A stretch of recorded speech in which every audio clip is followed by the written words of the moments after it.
Hello again. I'm back with another clock to repair. This one is a Seth Thomas, and this one looks a lot different from the other Seth Thomas clocks that I have repaired. It looks as if it's a lot older. The ones that I've had were manufactured in the 1940s and 50s. I get the feeling that this one is from the 1930s. There's a few differences that give me that impression. One is that this is not a self-starting clock. It's the first Seth Thomas I've seen that is not self-starting. The way it works apparently is there's a lever on the back and you're supposed to flip that up and let it down, and that gets it going. Another reason why I think it's a lot older is the ones I've seen from the 40s and 50s.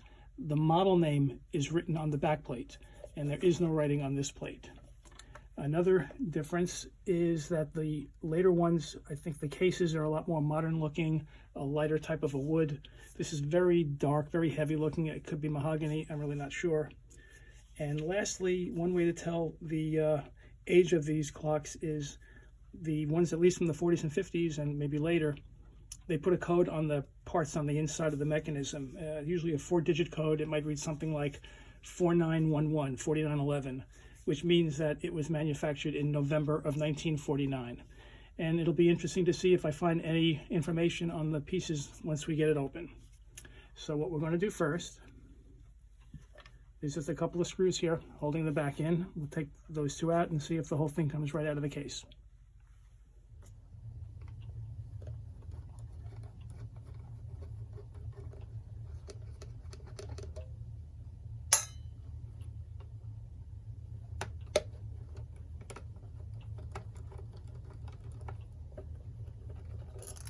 Okay, the screws are out. And this plate wants to come off, but this little knob, the set knob, is too big, so I'm going to have to try to remove that. Let me take a closer look at it. The knob appears to be held on by a screw. See if we can get it off easily enough. That wasn't tight at all.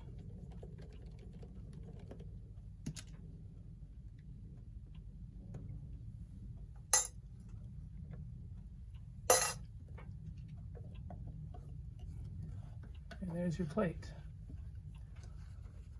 and the case.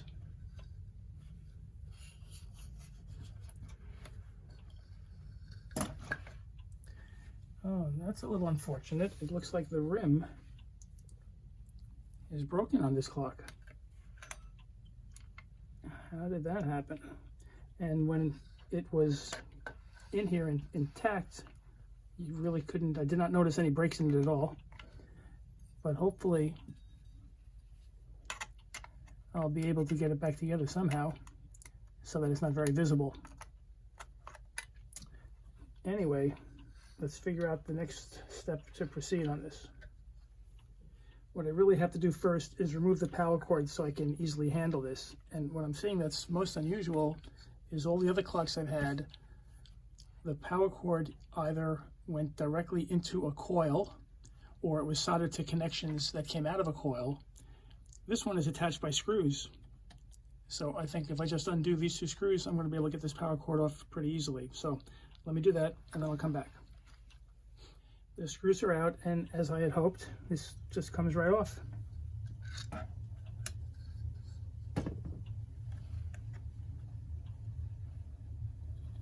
And these are the wires that I assume are leading into a coil, or however it's set up. I'm not sure if this is an oil-filled rotor or just a flywheel that's being run off of the magnetic field that's created. You can see the gears on the inside here. And what I'm going to probably try to do first, I like to get the glass, the hands, the dial off first. So let me take a look at this and then we'll come back. I see how it's on, kind of an interesting design. There are these little tabs. I'll try to show it to you. One right here in this slot. Another one's over here. And this is where the rim kind of broke off. But the way to get off is you rotate the dial, and I think it's just going to slide right off. Oop. Got the glass. Looks like an inner rim that's intact, and what's left of the outer rim. what I'll do next is remove the hands, and I'm seeing already another interesting difference. There's a screw that's holding the hands in. Usually it's a little nut, or sometimes they're just on with what I call friction grip. They're just pressed on tight. So don't know how tight that'll be, but let me take a look and I'll try to start getting them off, and then we'll come back. See how easy this is. Oh, that's not bad at all.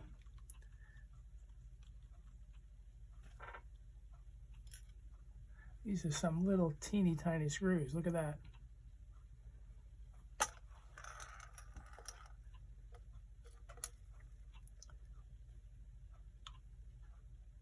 And then there's a little washer.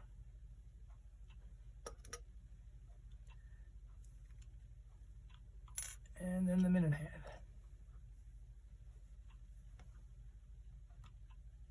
Now the hour hand is a friction grip, so that's going to take a bit of doing to get off. I'm going to put a piece of cardboard under it so I don't scratch the dial.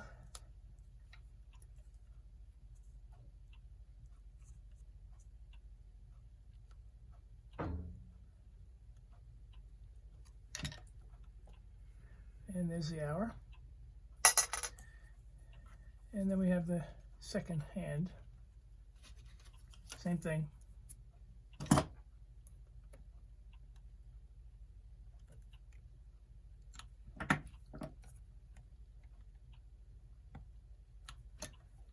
Not too bad. Now the dial, I see, has a couple of notches here and here for holding it into position so it doesn't rotate. But it should just come off pretty easily.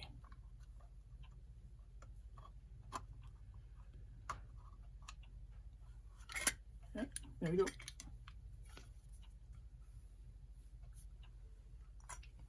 Okay, next I got to take a close look at how the gears were set up and figure the best way to approach it. There's a few screws on the back here. That may be the way to go. And we have some nuts on the front, but I got to study it for a bit and then we'll come back. One thing that I did not mention earlier is that when I received this clock, I got it in a non-working condition, so it's not running. Now, in looking at this more closely, a couple of things I'm seeing. One is that there are no markings here indicating what date this was made, but what's interesting, it does say on it that patents have been applied for. So it's that old that they haven't even been issued patents, apparently. A lot of these clocks will have patent numbers on the back plates. Another thing that I'm seeing is this little lever, which is what gets it started, apparently. When you flip it, there's this little, you can see the action, and there's a sort of a thing running around the rotor here, which I guess is supposed to start spinning, and that is what gets the clock going. Now, in looking at it, the gears seem to be pretty intact in here. I don't think there's any problems with them. So rather than take it off from this side and exposing all the gears, I'm going to undo these 3 screws and hopefully get this rotor, motor, whatever is in here out, and try to figure out why it's not working. I've removed the 3 screws, and I'll try to lift up this plate, see what we have.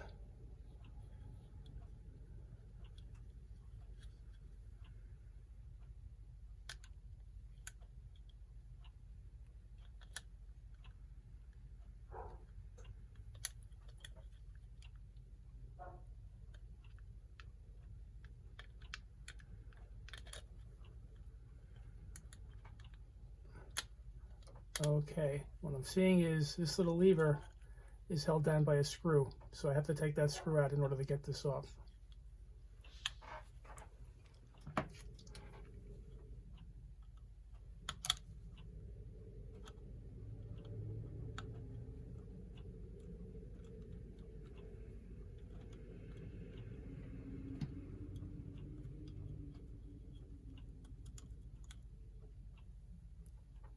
And another little tiny screw.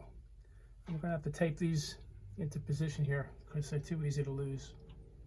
And we'll try getting the plate off again.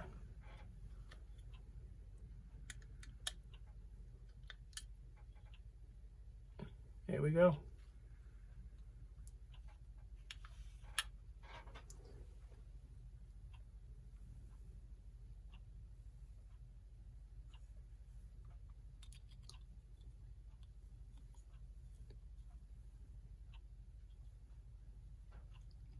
All right, I'm going to examine this more closely, try to figure out how to take this apart before I start actually doing it, and then I'll come back.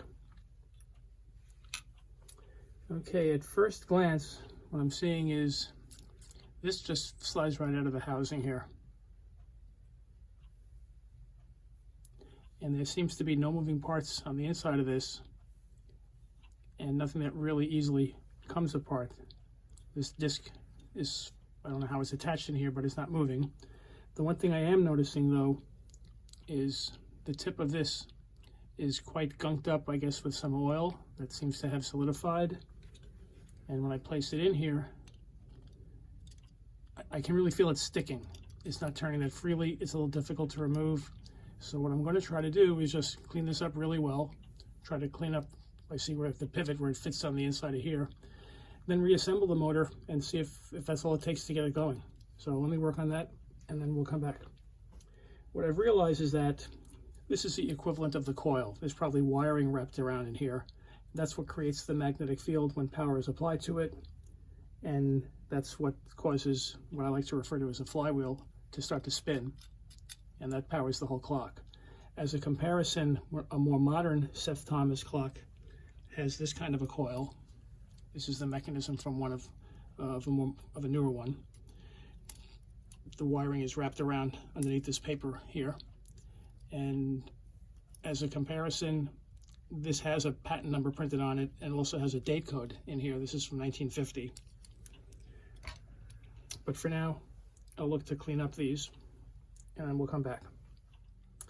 I've cleaned up the oil that was gunked up on the spindle here, as well as inside this housing where there's a gear with some teeth. It was quite gummed up, but cleaned that all out. I've lubricated it with some synthetic clock oil. And my plan is now I'm just going to reassemble this, attach the power cord, and see if that's all it takes to get this thing going. I've reassembled it. I plugged it in. Going to give this little lever on the back a flip and see what happens. And I do believe it's working. The little flywheel is spinning. The gears on the inside here are turning. How about that? So now I just need to check the gears inside here. They do look rather clean to me. I may be able to begin just restoring the rest of the clock, cleaning up the hands and the dial. Especially I have to figure out what I want to do with the clock case. But that was a pretty easy fix to this point. As far as how best to restore the clock case, a lot of times I'll use Howard's Restore Finish, which fills in a lot of the scratches and gives it a pretty nice look. But what I'm seeing on this one is the finish is really very dried out. There's a lot of cracks. I think you can see it there. And I'm thinking of just sanding this down. That way I can see what kind of wood grain is under here and then decide if I want to just restain it or possibly polyurethane it. So I'll get to work on stripping all this off and then we'll see how it looks.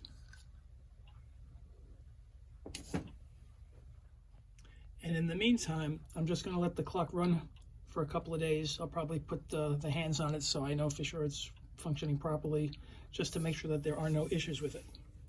What I've done is reseat the dial and the hands. It's been running now for over 24 hours and it's been keeping excellent time. I stopped and started it a couple times just to see if it would start again, and so far it has. And in the meantime, I began to strip off the finish from the clock case. This is the original finish that is on it. I've sanded off on the sides, around the top, working on the front now, and I very much like how it's coming out. I like how the wood grain that shows here, and I'm leaning towards either staining and varnishing it or perhaps some polyurethane. I'll make a final decision once everything is cleaned off. So in the meantime, we'll let that clock run and I'll work on stripping off the rest of the finish here. I'm done stripping off the old finish. Everything is sanded nice and smooth. I didn't bother stripping off the bottom. And I think what I'm going to do is find a light stain for this, and then probably a varnish or polyurethane to cover it.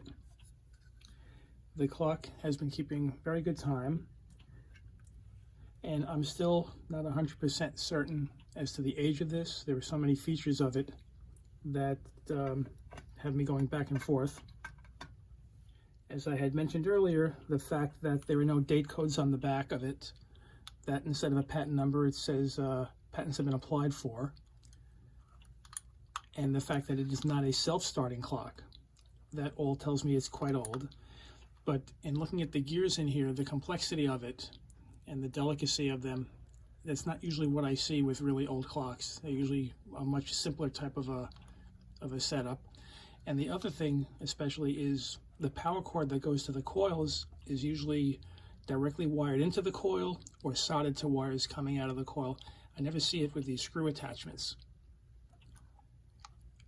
This looks, and it's a much thicker power cord, something that seems much more modern. Anyway, I'll continue. I chose a golden oak stain for the case, and then a few coats of polyurethane, and this is the finished product. And I think it came out looking pretty good. I like how you can see the wood grain. And the next step is going to be cleaning up some of the parts, the glass, the hands, the dial, and then reassembling the mechanism into the case. So I will get to work on that. My only other concern is how I'm going to handle the broken rim, whether I'm going to try to glue it together before attaching it to the clock mechanism. I do know that in looking at some of the photos of it I had from the beginning, it's very, very hard to see the break in it. Perhaps once it's threaded onto here, it'll be so snug that that won't be visible again. Or once I have it together, if I tack it with a bit of crazy glue on the inside to make it less visible and less likely to come apart. But I'll figure that out as we go along. For now though, we'll just get everything cleaned up. I've cleaned everything up. The dial, the hands, the glass, the rim. The next step is reassembling everything, starting with the dial. And what I'm going to do next is place the hands on. What's interesting about the Seth Thomas clocks, at least some of them, the second hand goes on first. Most of the clocks that you see have the second hand riding on top of the hour and the minute hand, but there are several Seth Thomases that I've seen and have that work this way. I don't know why they elected to do it, but that's how some of them are. Next, we're going to put on the minute and hour hand, and I'll show you how you have to synchronize this. Because of a notch in the stem, the minute hand only fits in one position. So you need to put that on first, and then push it to the 12. Then remove it, and then seat the hour hand, also pointing to the 12.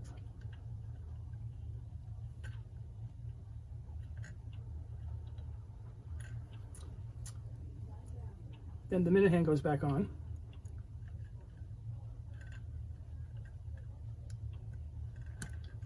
And then I have to secure it with that little screw. I'm going to do that and then we'll come back. Everything is on tight, the hands are secured. The next step is the inner rim gets seated over the dial. The glass fits over that. Once that's on, then I just have to position the broken rim, whether I join it together and screw it on, or the way it fits into those notches. I don't know yet, I'll have to figure something out. And once that's in, the whole mechanism will be ready to be placed into the case. So let me work on all of that. I have everything back together. I've secured the rim with the glass and the inner rim. The broken piece I really cannot glue on, but when you position it properly, it's a pretty snug fit and it's not all that visible. So what I plan to do next is just secure it this way and slide the whole thing back into the case, and hopefully the tightness of this will hold everything together. So I'm going to work on that, and when I come back, this should be in and almost ready to be completed. I've placed the mechanism back into the case. I secured it with the back plate, the two screws, attached the set knob, and it's plugged in. And I'm going to give this little lever here a flip to see if it runs. and it's running. I'm also pleased the rim lined up rather well here. The little break in them is really not that noticeable. So you have a Seth Thomas. It's from the 1930s. At least I believe it's the 1930s. If there's anyone out there that has knowledge as to the actual age of this clock, I would love to hear from you. And I hope you enjoyed the video. If so, I have others you may like as well. Comments are always welcome. That pretty much wraps things up. Bye for now.